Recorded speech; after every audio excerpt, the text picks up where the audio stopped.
Thinking about self-publishing and don't know where to start? Join the Spa Girls each week for 30 minutes of honest advice, tips, and resources.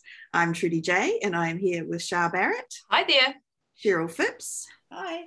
The lovely Wendy is not with us today, but instead we have Jacob McMillen. Hey, Jacob. Welcome, Jacob. Hey. Hello. Thanks for having me.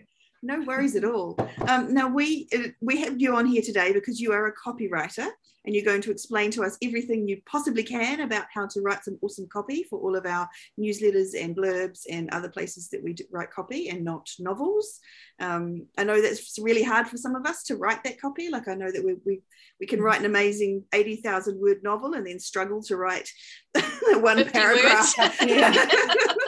I don't know what that's about, but we're going to get Jacob to go through all of that with us today and explain it all. But first, I am going to read your bio so people know all about you, and then I will dig in with the questions.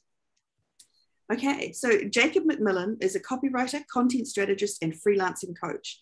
He's had success with his copywriting over the past 8 years, and he shares his knowledge through his training course, free weekly podcast Write Bites, and a wealth of free resources on his website jacobmcmillen.com.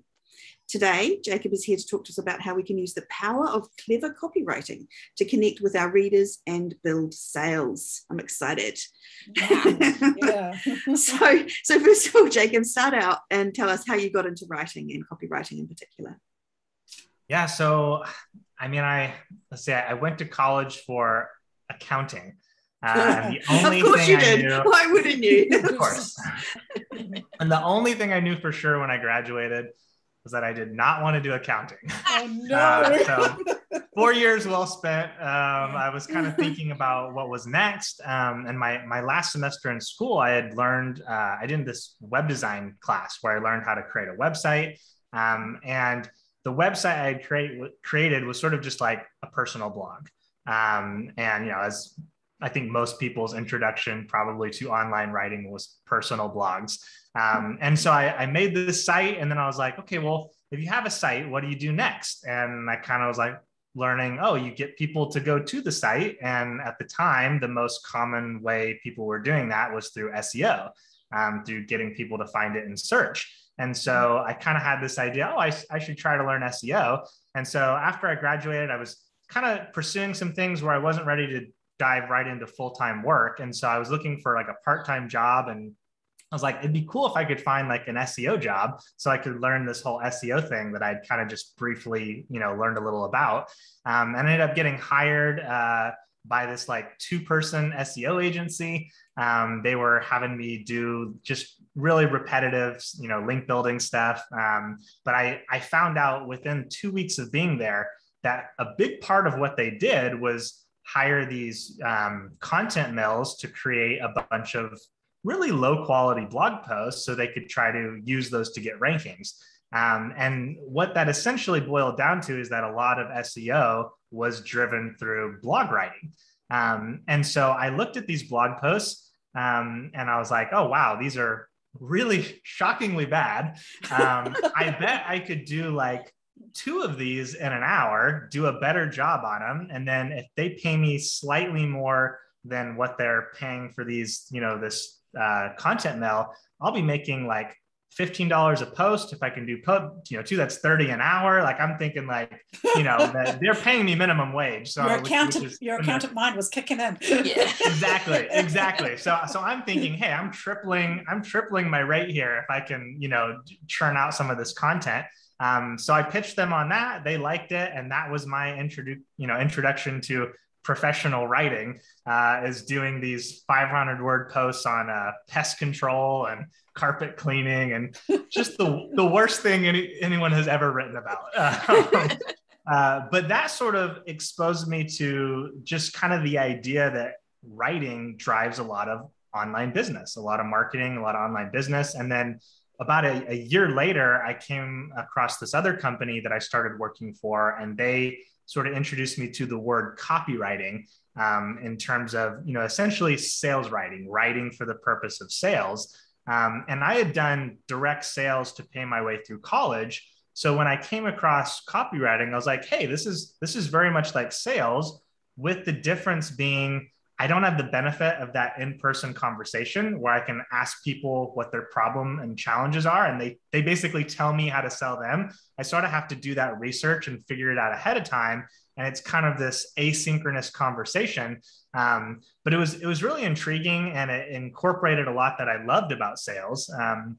And so, and I've been kind of one of those people who always did well in literature class and enjoyed writing, never really thought of it as a career pursuit, but kind of finding that combination of sales and writing and just realizing this is sort of something that drives all of online business was really intriguing to me. And I just sort of ran with that and have basically been doing that either for clients or for my own businesses for the last 10 years.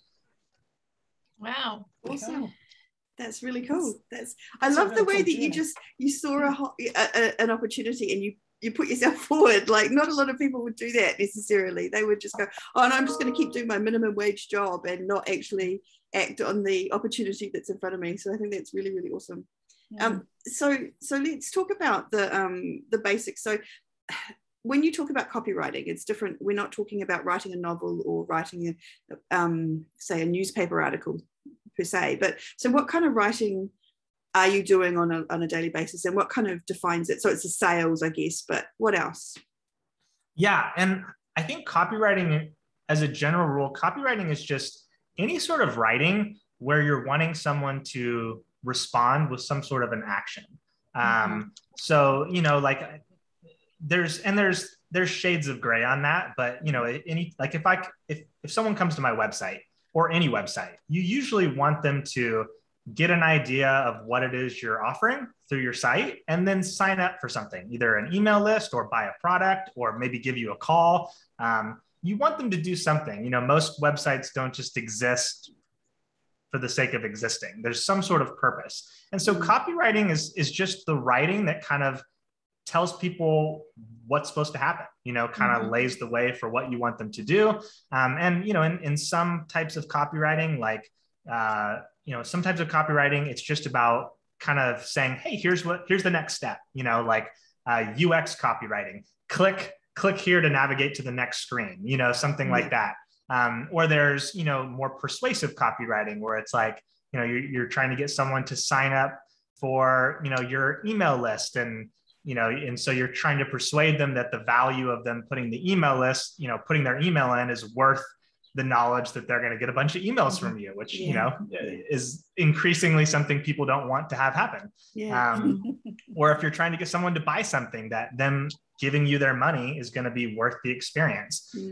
So it's sort of just, it's all the writing that kind of connects everything together online. I'd say probably like anywhere from 50 to 75% of what you read on a given day is copywriting. And that's assuming you're also reading a lot of storytelling and narrative. But if, for the average person who's not reading books, who's not reading just for the entertainment of reading, most of what they're reading is copywriting. It's, people trying to direct their attention towards different things. And copywriting is kind of the umbrella term that covers all of that. Yeah.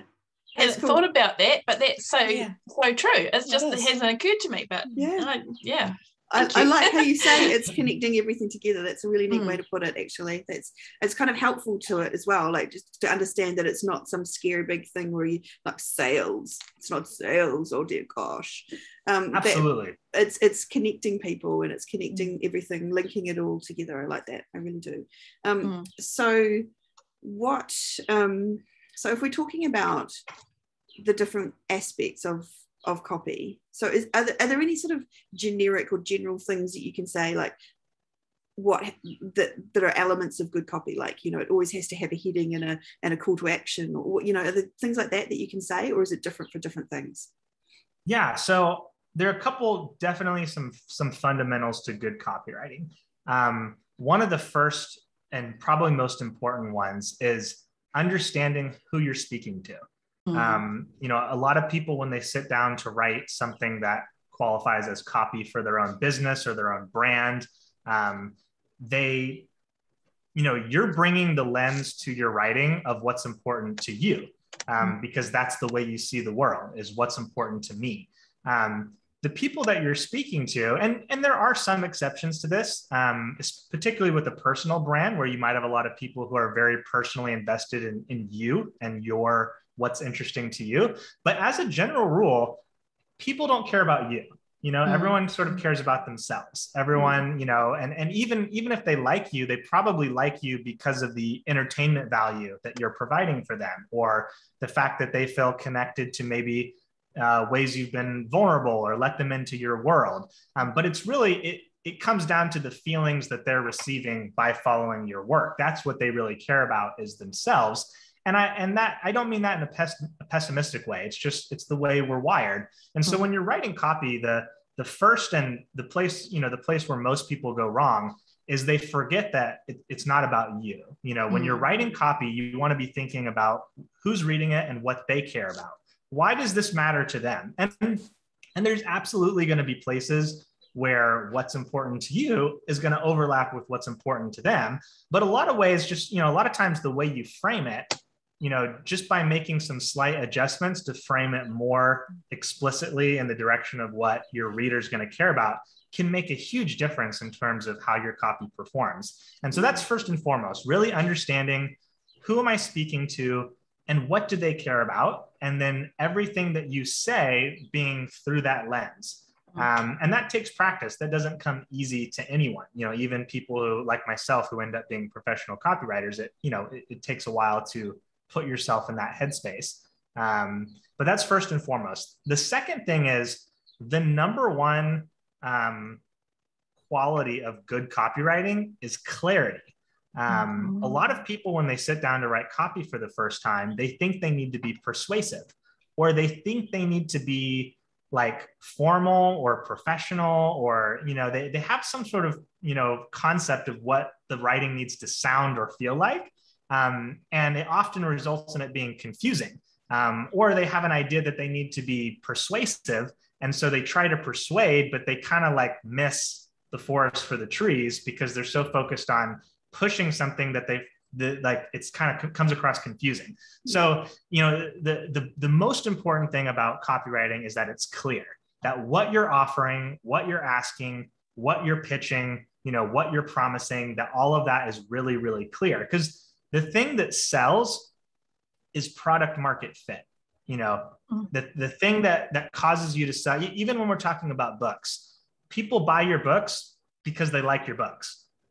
Or they buy your books because, the concept appeals to them, or, someone else told them that it was going to be a good reading experience. You don't need to have this super elaborate persuasive pitch. You just need to be real clear, what you're offering. And obviously, you're going to want to highlight maybe some of the style that you bring to the story itself in your writing. So there's a few extra steps that go with a author brand versus a typical brand. But at the end of the day, when you're making an offer, when you're asking someone to do something, the best thing you can do is just make it real clear and straightforward what you're asking of them, what's going to be delivered, what to expect when they click, like even just like, hey, sign up for this deal I'm running. Here's what's going to happen after you click yes, like just kind of going the extra mile to make it real clear what you're saying, who you're saying it to, why they should care. Those are really the two biggest things. And then maybe the third one, kind of following through on the clarity. Anytime you're writing a given piece of copy, you should really only be going for one objective. So sometimes people kind of try to do like a weird double up of giving multiple options, and like as a general rule, people don't like options. The more focused, the less options you can give them, the better performance will happen to the one option that you do provide. So anytime you're sitting down to write a piece of copy, kind of the two prerequisites are, who am I speaking to and what do I want them to do? And then how do I make those two things really clear in the writing? And that's like 90% of good copywriting right there. Wow. Nice. So just putting it from an author perspective, I often what they call the back matter of books, in the back of the book they'll say, sign up for my newsletter and join me on social media, and then they list maybe 6 social media places. So I guess to bring it down, it would be sign up for my newsletter would be the most important thing from an author marketing perspective. So just keep it super simple. I like that. And there are some specific contexts where it's not a big deal to kind of like provide a browsing tab, like it sort of depends on how much work you put in to get the person there. Like if you're doing social media marketing and you have like one of those links that kind of results in a bunch of different options, you're recognizing there, anyone who comes to my profile, I have no clue what attracted them. There's so much stuff I'm doing on social. It's such a big pot. I didn't put a whole lot of effort or cost into getting any one person here. So when they show up, they might be interested in different things. That's fine. But if like, if we're talking about like, you got someone onto your website, from all the things you're doing, you got them onto your site.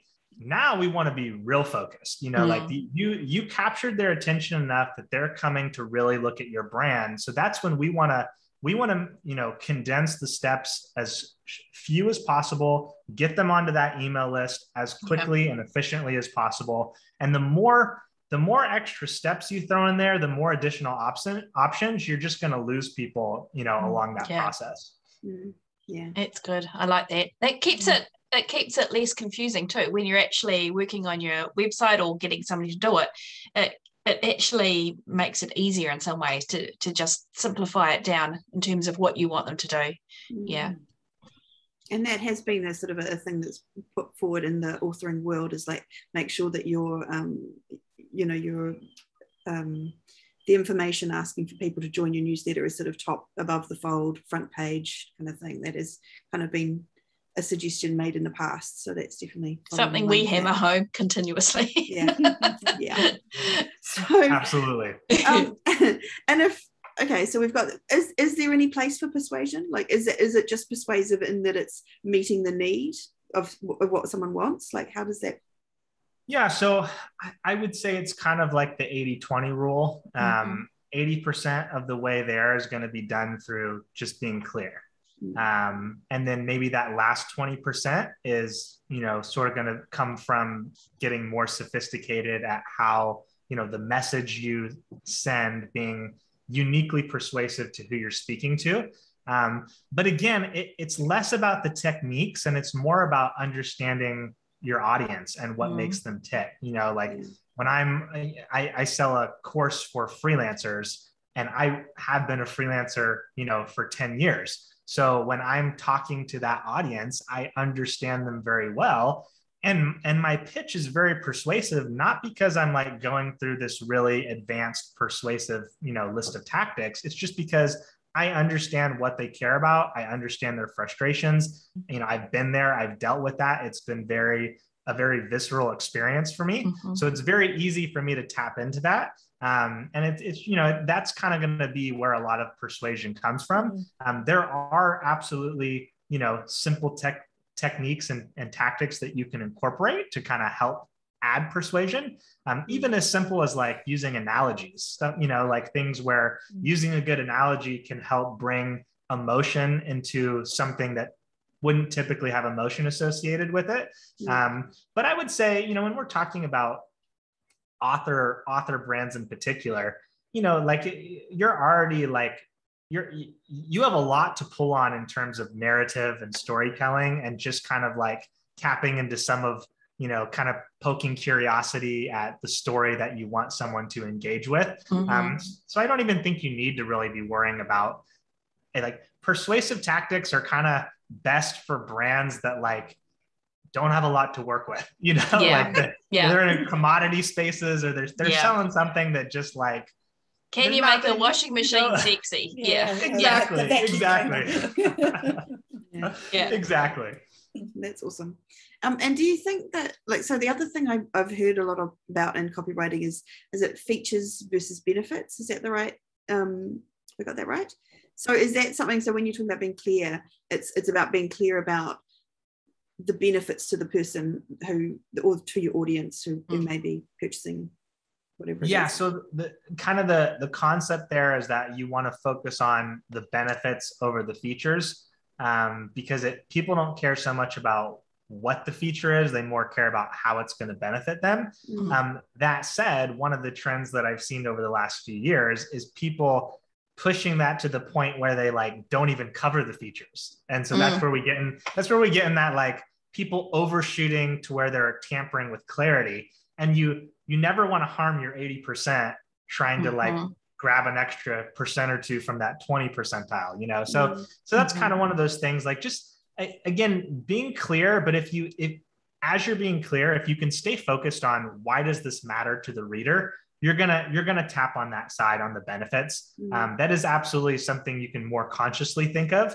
But it's just kind of, you know, when you're presenting, you know, like say you put together some sort of promotional deal for a book launch, like when you're presenting that offer, how are you framing, you know, the list of promotional benefits? You know, like there's ways you can frame that like will be very focused on the benefit to the reader. And there's ways you could frame that are kind of more like about you and how you're running your business. I've seen people do where it's almost like you're like trying to explain that this is going to be extra effort for you or something like that. Like, and it's like, who cares? You know, like the reader doesn't care like how much effort or little effort goes into something. It's more about what do they get out of it. And so just kind of stuff like that. Yeah. Like don't buy, like versus buy my book because it took me a really long time to write it versus buy my book because you're really going to love reading it. Kind of exactly. Thing. Yeah, exactly. Okay, that's fascinating. Or if you are framing about the timeline that went into it, talking about what about that extra time you invested is going to make it a better reading experience for the reader. So it's not about that it was so much more work for you or you went further than you needed to ship it. It's about why this is creating, you know, why that extra month, why that extra 10K you put into another round of editing made this a significantly better reading experience that you're that much more excited for them to, you know, experience when they buy it. Yeah, nice.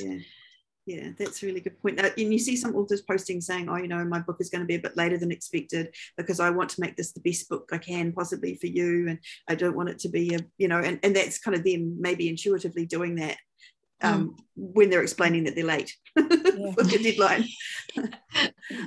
Exactly. And thinking too, like putting yourself in that person's shoes, because every writer is a reader, you know, at least or every good writer. So it's like, you know, what would you want in that experience? You know, would you want them to just say, hey, I'm going to be late? Or what if it was like, hey, I'm putting this extra time because I want to improve this piece. And also I'm giving you a sneak peek at the first chapter since we are going to be a little late, you know, like just stuff that's like thinking about what do they want to experience in that moment? And how can you make this as positive and reader benefit focused of an experience as possible? Yeah, that's good advice. idea. Love that.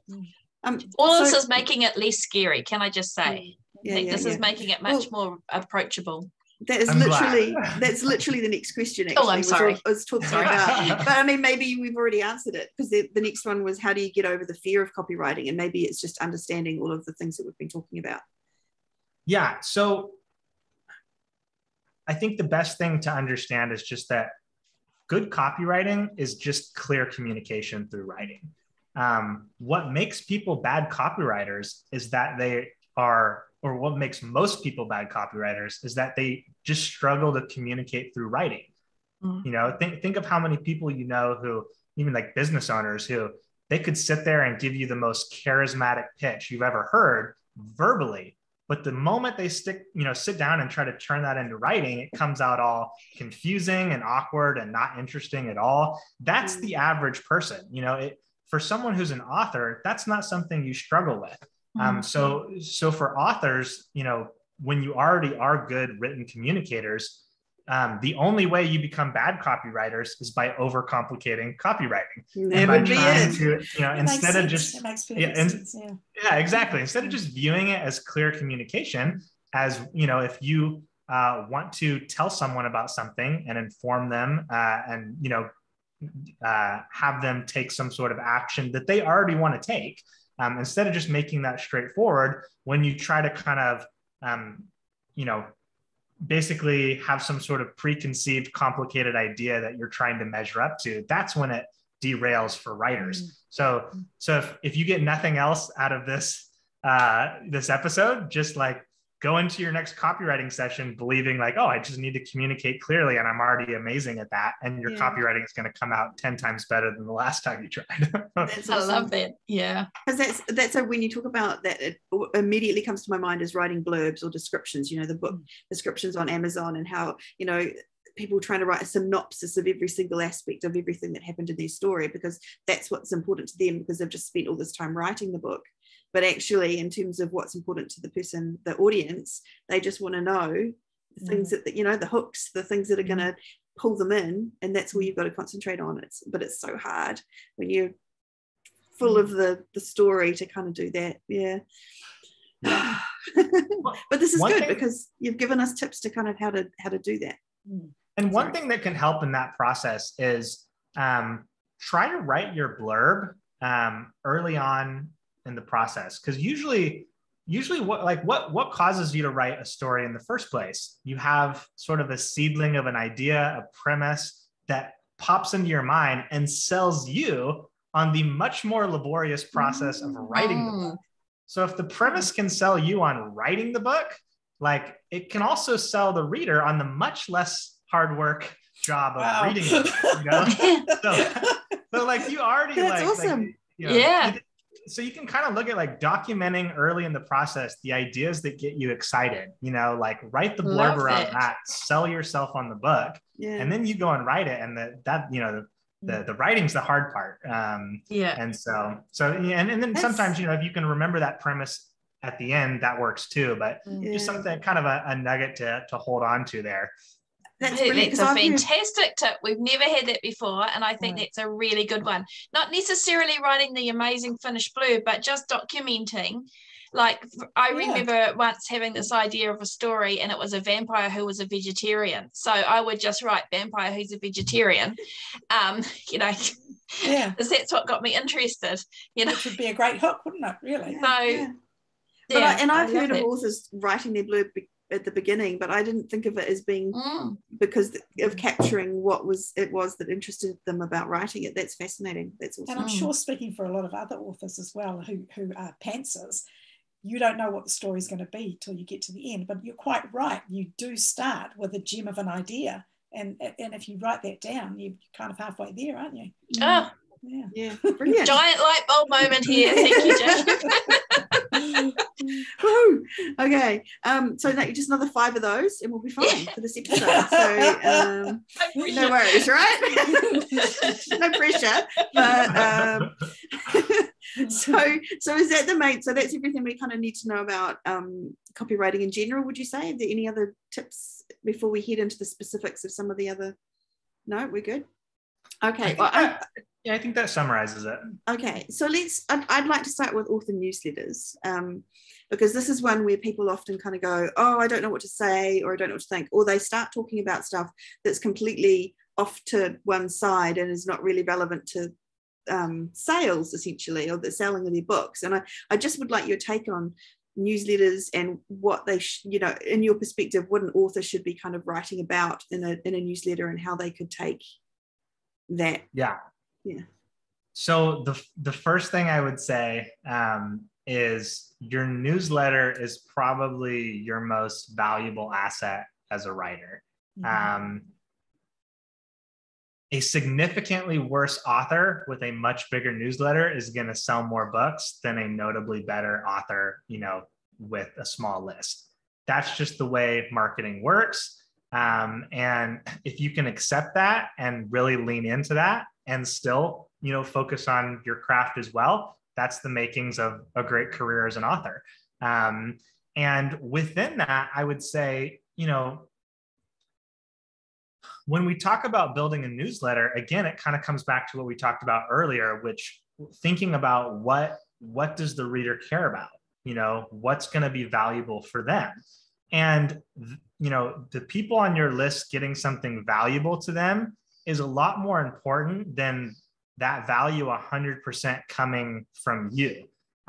You know, so even if like even if you can have a newsletter that is recommending other authors or following trends in the space, the genre that you're in, or just giving sneak peeks into the story, the stories that you're writing, whatever it is, just thinking about what's going to add value to people, what's going to get them excited to read your newsletter, what's going to make them not want to unsubscribe because they don't want to miss out on something that might show up in your newsletter, in a week or two. And it's less about every email being amazing and more just about every email providing something worthwhile.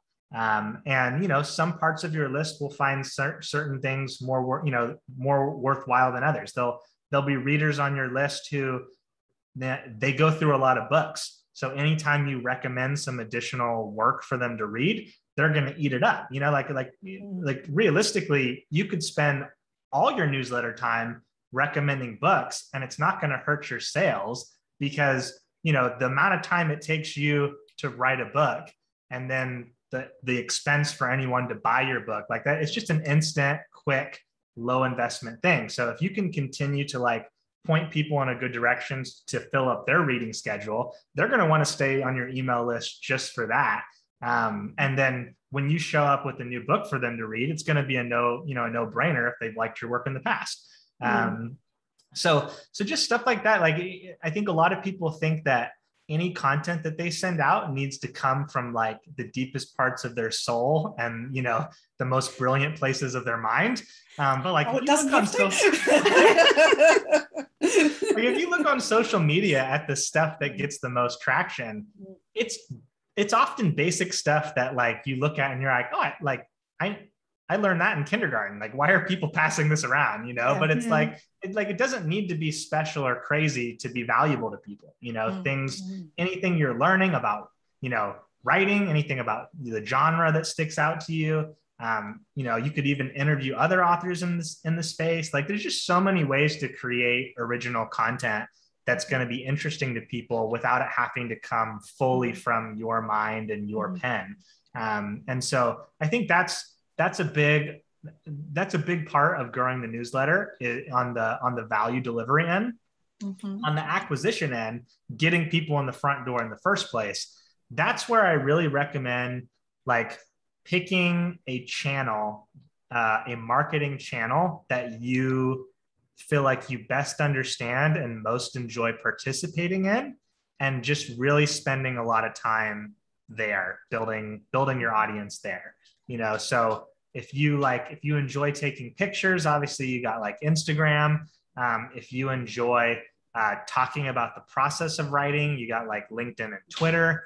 If you enjoy, giving, written sneak peeks or doing little threads, you got Twitter as well. If you enjoy making little videos, obviously TikTok has really been blowing up. And, probably in terms of if you were just getting started now and you like recording videos, I'd point you to TikTok because you just have a higher upside in terms of traction. But you can even do stuff if you like blogging, you could potentially, bring in search traffic, things like that. It just just finding that one channel that you enjoy the work of creating new content for, and then following the people who are really killing it on that channel and kind of reverse engineering what they're doing, using that to kind of help bring, views in the door. That's really how you build any content-based business. And I think if you're an author, you are building a content-based business. It's just your product is a story.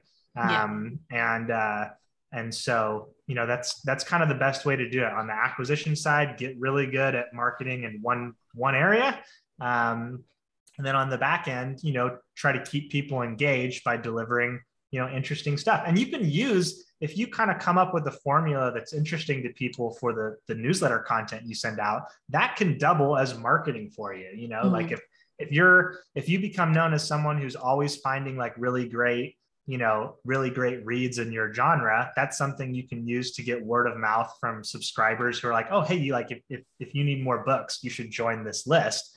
And it almost becomes its own product, even though you're using it to sell your own books. Nice. Yeah. So do you think that in writing, we talk about, creating emotion, and that's why readers are reading, because they want to find that emotion. Do you think something like that would work in a newsletter? Like if you're kind of thinking of the emotion that you want them to have, or is that not really something that works in copywriting the same way? Do you know what I mean? I think it can. Yeah, it sort of depends on what the value of the newsletter is that you're wanting to provide. So like, for example, my newsletter focuses on helping freelance writers freelance. And so for me, sometimes part of adding value can be telling a story of an experience I had in freelancing, that it's like, if I say, hey, go send out 100 pitches and you're going to make $5,000. That's not that interesting. It's true, but it's not that interesting. If I say, here's the time that I lost my client with, a self-funded wedding coming up in 3 months, and I was scrambling to pay the bills. I sent out 100 pitches in a week and made $10,000 by the end of the month. Like, that's a much more compelling, version of that. Hey, send 100 pitches. I'm saying the same thing, but I'm using that narrative element to provide, but that's very focused on the value I want to give, which is, here's how you get from A to B. So if your newsletter, it has some element of that, you're wanting to help people get from A to B, then you can use narrative and emotion within that context.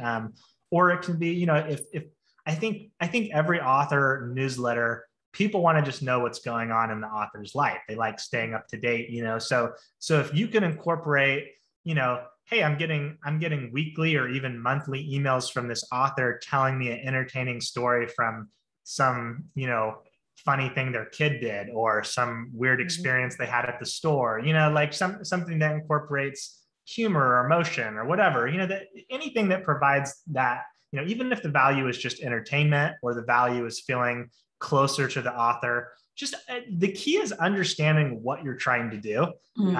Instead of just writing something or just throwing something out there. Some people are naturally good at kind of their spur of the moment idea always does well for their brand.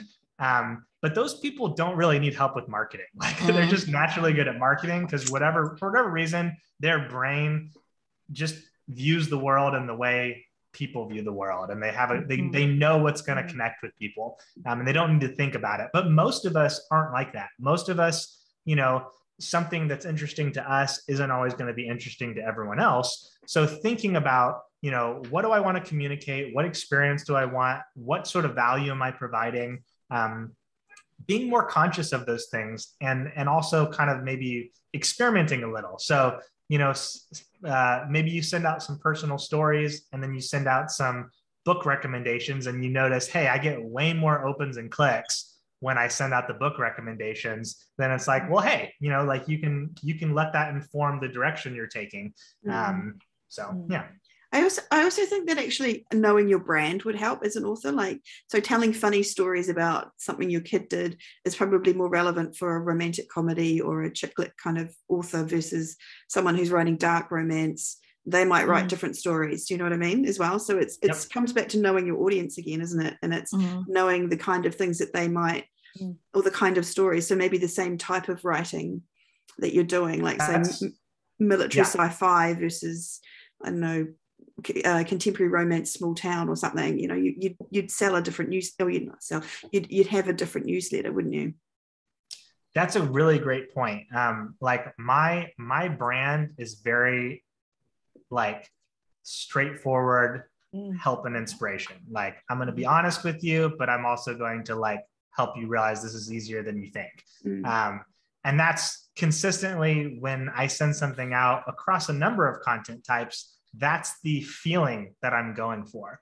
I have a competitor who I'm friends with, who his brand is like very like poetic, very kind of has sort of a dark, edgier element to it. It's kind of sexy. It's like kind of a whole different brand vibe, even though he's also selling copywriting education. But he's consistent with it. So when you look on his Instagram or his YouTube or his Twitter, it's always giving that same feeling of mystique, of sort of romance, kind of old school, like kind of the old school magazine ads, you know, the cigars, the whiskey, kind of that feel. And having that consistency, people who really resonate with that stick with that brand. And so that's an amazing point, kind of having that thread of consistency, even if you try different things, and I would say be flexible early. Don't try, you know, unless you yourself just carry a very poignant brand along with your personality, don't try to force yourself into one brand direction early. Like, let yourself experiment early on as you're kind of growing your list and see what feels right to you. Like, see what's something that has a combination of it resonates with people and it feels authentic to you and the direction you want to go long term. And so let that come to you. But then when you do, look to kind of build a consistent path, because that's, you know, having a recognizable feeling attached to your brand can be very powerful, exactly like you were just saying. Yeah. And if it doesn't feel right, it's going to be harder every time to do that newsletter or whatever you're doing. You can force something for a few months. You're not going to force it for 10 years, you know? Yeah. Oh, the thought of forcing something for all that time. Something that you said, I quite like the idea of, is resonating with your brand. So, and the idea that actually not everyone is going to resonate with your brand. And you've got two copywriters with two different brands, and, you know, some people will pick you and some people pick your friend, and that's fine, because that's how it, you know, you shouldn't be trying to go for everyone. Is that fair? Like, you're niching down essentially. Well, yeah, absolutely. Especially if you're a genre specific author, you know, because like, you know, if you're writing romance novels, what do you care about the opinions of people who don't read romance novels? You know, like it's meaningless. Like, all you care about are people in your genre liking your work, you know? Yeah. And so, yeah, absolutely. Having a more clear brand, it's going to exclude people, but it's going to resonate more strongly with the people who are the right fit for it. And ultimately, you know, like I'm not up to date on my global population statistics, but what is it, 7-8 billion? Like whatever it is, we're like, you're not looking to get 8 billion readers. You know, you're looking to get this very small subset of people to resonate with your work enough to drive a successful career. And so, you know, you can afford to be very niche focused, very specific, very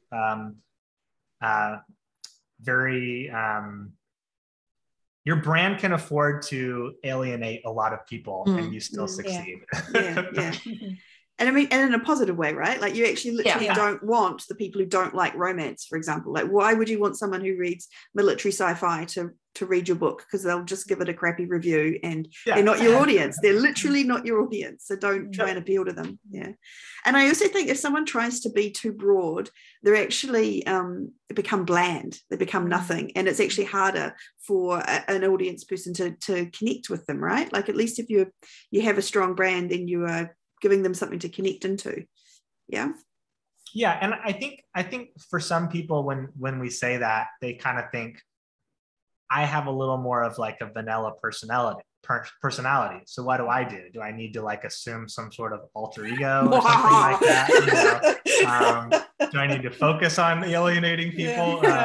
And I think the answer there is no, you don't need to force something. At the same time, you don't need to start wearing an eye patch. It's okay. Exactly. At the same time, I think everyone has like a part of them that, like, you know, there's a small part of them that they sort of like hold back on because they're, you know, like you're more self-conscious. So if you can just identify that part, get in therapy and lean into it a little bit more. You know, like lean into the crazy. You're gonna come up like everyone has a little bit of extra color in their life that they're not tapping into, and you don't need to be extreme.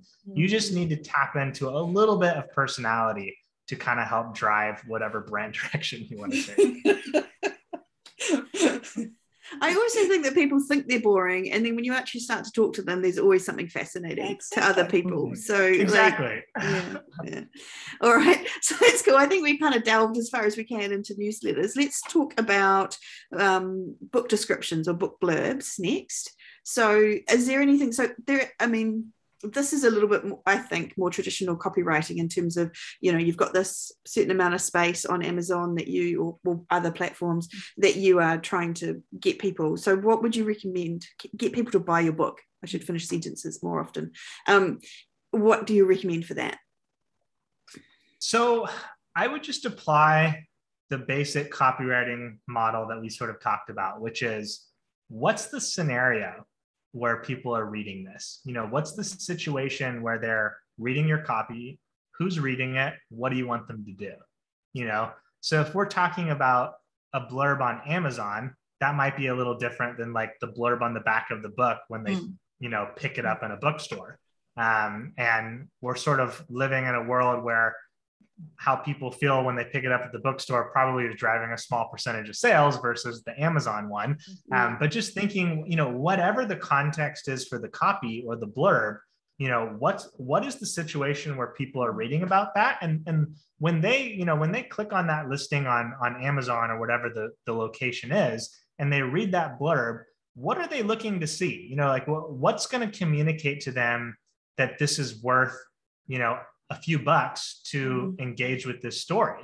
And that's where, one we talked about before, what was the premise that sold you on writing it?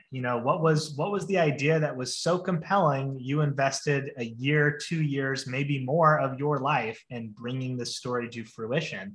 And then, kind of coming back from the back end, what are the elements of this story that stand out as make this a powerful experience? But then too, the summary of kind of, the premise and the summary are just a small piece. What social proof can you incorporate? What sort of past credentials can you bring in to show, to kind of, because when people are thinking about buying something, the first question they're asking is, do I want this? And then once they know they do want it, so if they read the premise and they're interested, they're like, oh, this sounds like a cool story.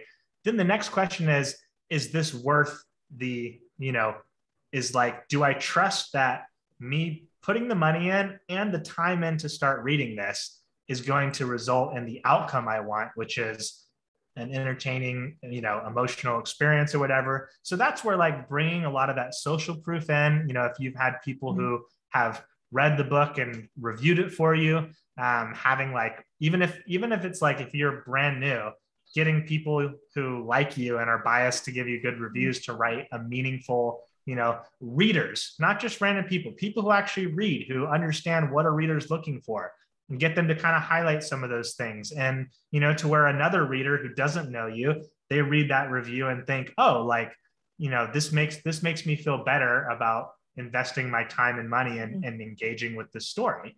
And so just stuff like that. And obviously any place where, you can incorporate additional social proof, brand social proof, well-known authors in the genre, publications in the genre. If you can be in situations where you can guest post for big publications, or, things that you can kind of throw these brand logos on around your work, featured in whatever, just, anything you can do to kind of help, just reduce uncertainty for someone who's looking to make a purchase. The reality is there's not a whole lot you can do. You have limited space.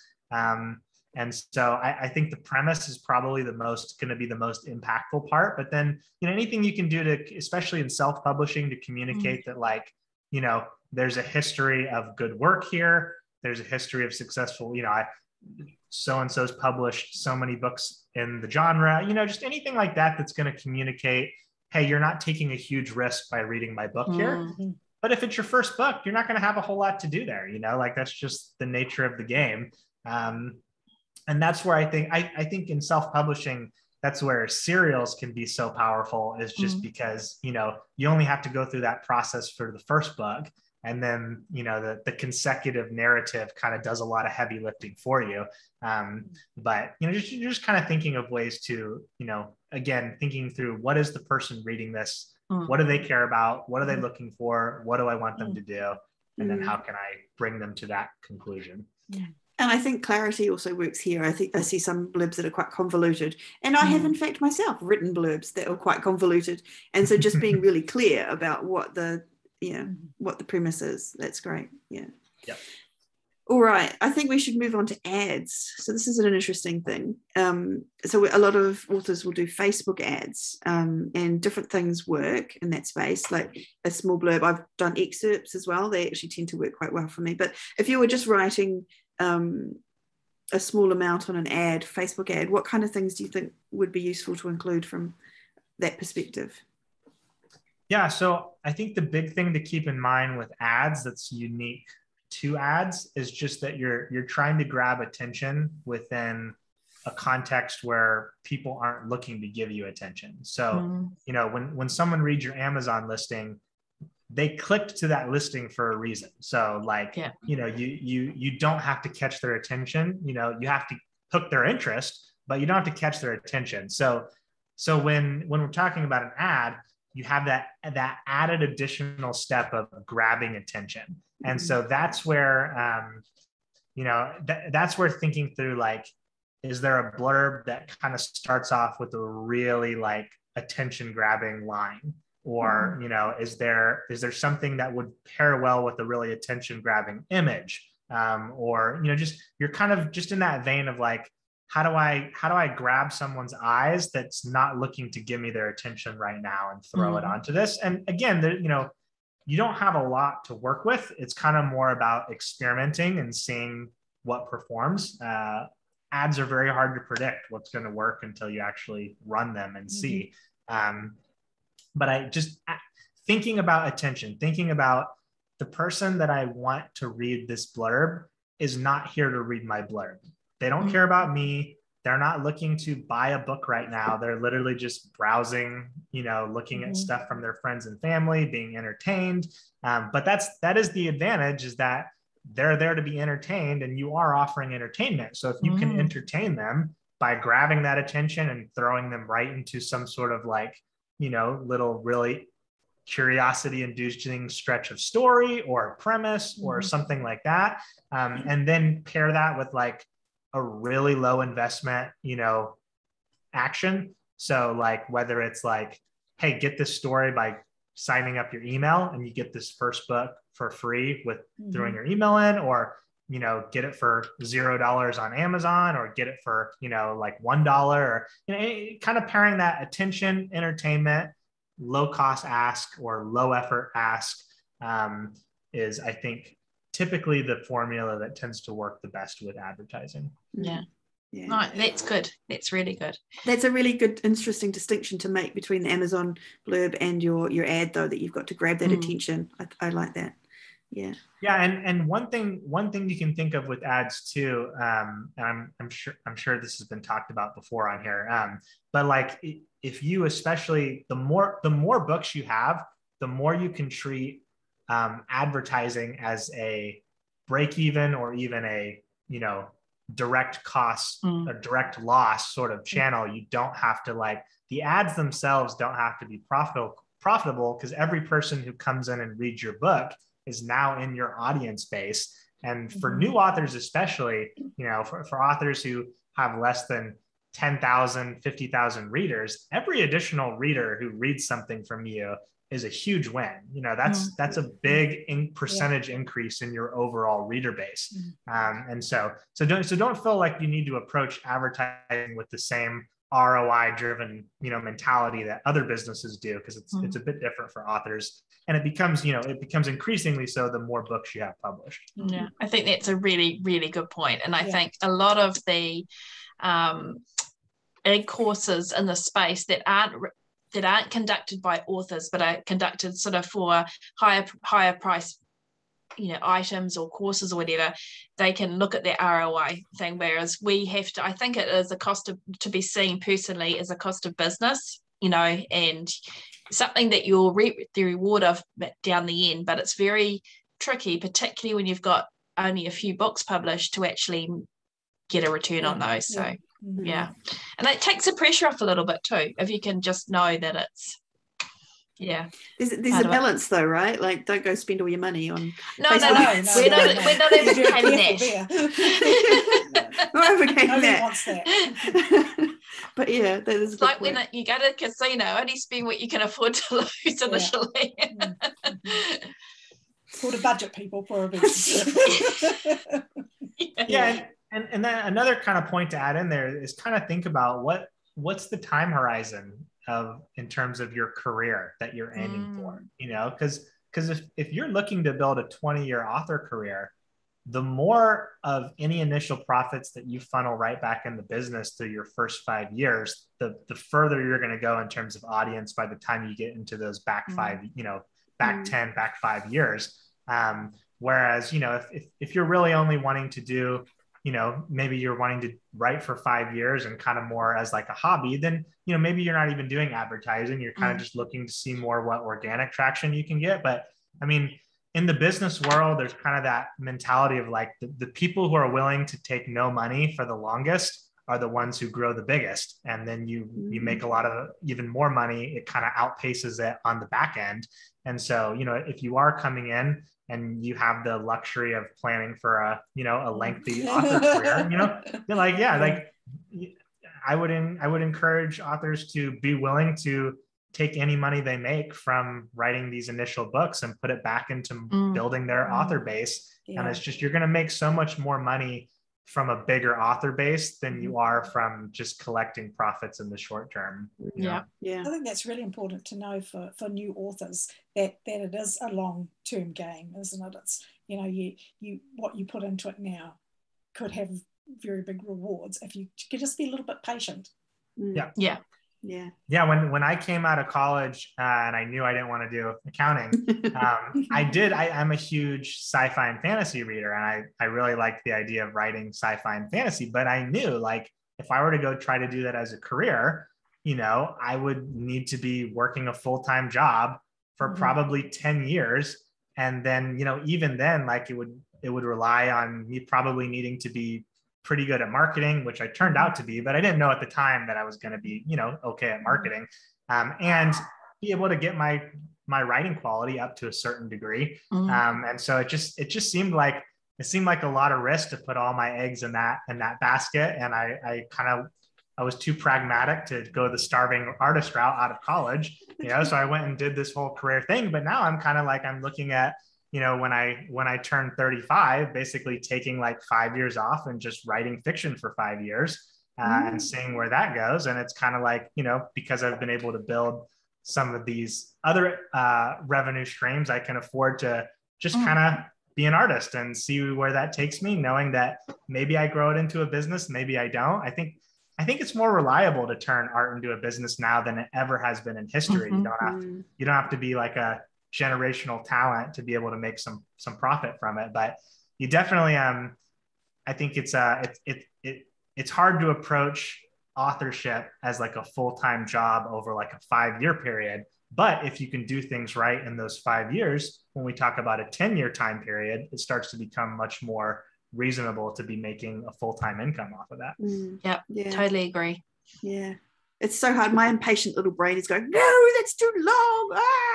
But no. But you know what? Time goes by regardless. It does. Exactly. Like I've been doing this for how long now? So I may as well have just planned for it. So we did say that we'd talk a little bit about social media. So I feel like we should quickly mention that before we sign off. So are there any things that you can think of for when people are just, this is just posting on social media, on Insta or Facebook or wherever, that they should be thinking about in terms of copywriting, like about what they're saying or how they're saying it? Nothing special beyond kind of what we've already covered, thinking about who's reading this, what do they care about, what am I wanting to communicate and make it clear. One thing I would mention with social media is just, I think a lot of people come into multi-channel social media thinking that they're just going to post random stuff and build audience.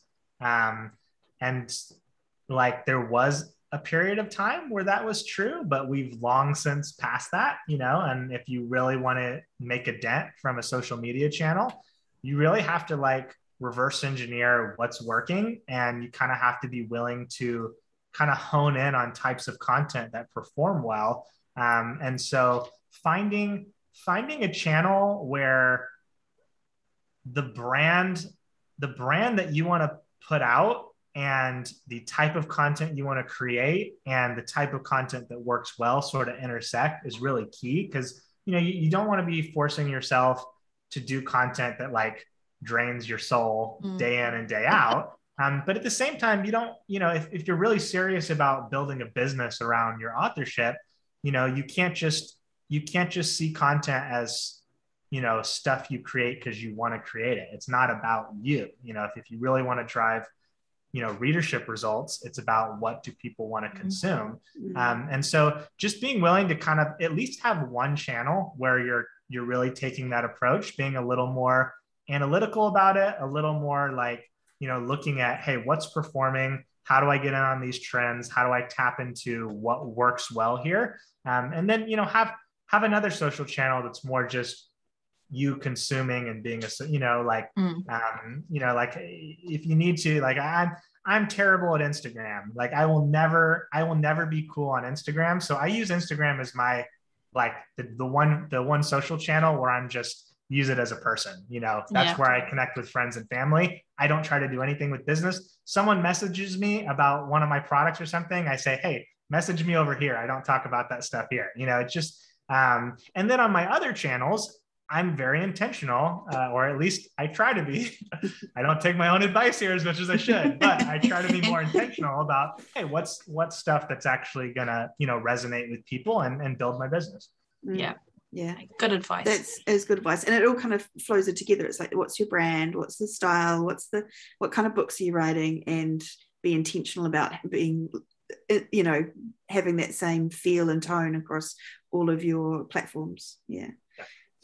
That's cool. That's so awesome. So have you got, okay, before we disappear into the wherever we go after we finish the podcast, have you got any last pieces of advice, any kind of golden nugget that you want to just spring on us, or even just a comment about copywriting for authors? When we talk about writing books, it's such a high investment, activity. Like you're throwing a lot of time, you're throwing a lot of bits of your soul into these things. And I think it's so important to have a clear understanding of why you're doing it and what you want to accomplish.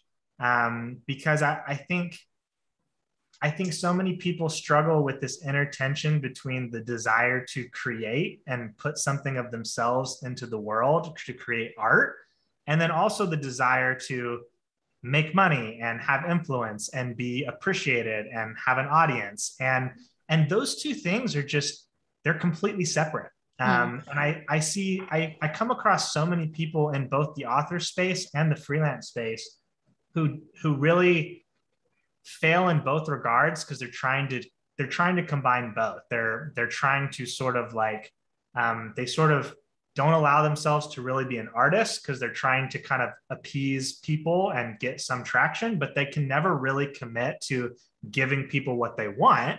And so they kind of try to merge this like wanting to be the artist with wanting people to like them. And you just, when you do that, you fail on both counts. You don't create something that's true to yourself. You don't build a business. And so I think if there's anything I would encourage people to do is understand what their goal is, and really commit to that for a given season. You can spend a season focused on audience building and creating the type of stories that you think are going to make you money, build your audience, and then later do a season where you have now a lot more writing experience, you're more seasoned as an author, and you spend a season just writing and creating what you want to create, what expresses that part of yourself that you want to throw out in the world, not worrying about how it performs financially. So I think if you can separate those seasons, and then you're just going to get much better results in both directions. That said, there are people who just, for whatever reason, they just pull something raw out of themselves, throw it out there, and make lots of money. And that's amazing. I think for every person who does that, there's another 1,000 who that's never going to happen, So I try to give advice for the everyman, for the masses. And so that's what I would say. Try to separate those things and focus on each in its season. Mm. Yeah. And I even think that the people who they say that happens to, like someone like, I don't know, Hugh Howey comes to mind, where it's like, oh, he came out of nowhere and he wrote this book, but it was actually like his 10th or 11th book or something, like that's a common story. But anyway, that's me getting aside. But thank you so much. That was very helpful advice. We've had so many helpful. Thank you, Jacob. So many nuggets of gold in this episode. We've been Thanks so much for having me. This was a blast. That's awesome. So if someone wants to go and find you, where can they best find Jacob, you? Yeah, so if you head on over to jacobmcmillen.com, you can find me. Also, if you Google like copywriter or website copywriting or email copywriting, I don't know if it's quite the same in New Zealand, but in the States, you'll find my blog kind of in the first couple results. And then, if you want to look me up on and connect with me on Twitter, I love meeting new authors, and it's fun to connect with writers. So definitely hit me up, and it would be weird. Oh, awesome. Thank you so much. And Shah, where can we be found? So we can be found at spargirlspodcast.com, and if you sign up for our newsletter, you get some goodies. Just saying. Awesome. Well, thank you for joining us today, Jacob, and thank you all for listening to another episode of the Spa Girls podcast. We'll be back again next week, same place, same time, but for now, see you all. Bye. Bye.